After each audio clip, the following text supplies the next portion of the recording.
આદિજાતિ વિદ્યાર્થીઓની શિષ્યવૃત્તિ બંધ કરાતે એબીવીપીએ વિરોધ પ્રદર્શન કર્યું। એબીવીપીએ વિવિધ જિલ્લામાં શિષ્યવૃત્તિ બંધ કરતા નોંધાવ્યો હતો વિરોધ।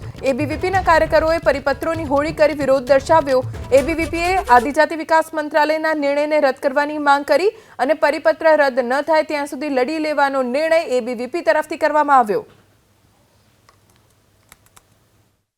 કે જે પ્રવેશ પ્રક્રિયા સંપૂર્ણ થઈ ગયા બાદ જ્યારે વિદ્યાર્થી એડમિશન લઈ લે છે મેનેજમેન્ટ કોટાની અંદર એવું વિચારીને કે સરકાર દ્વારા મને શિષ્યવૃત્તિ આપવામાં આવશે, તો સરકારને જો પરિપત્ર લાગુ કરવો હતો તો એ પ્રવેશ પ્રક્રિયા સંપૂર્ણ થાય એની પહેલાં કરવો જોઈએ, જેના કારણે વિદ્યાર્થી એડમિશન લેતા પહેલાં એકવાર વિચાર કરે।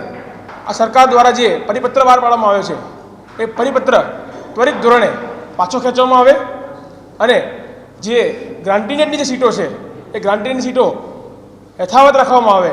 ખાલી પડી રહે તો એને ખાલી રાખવામાં આવે, પરંતુ એને મેનેજમેન્ટ કોટાની અંદર પરિવર્તિત કરવામાં ના આવે।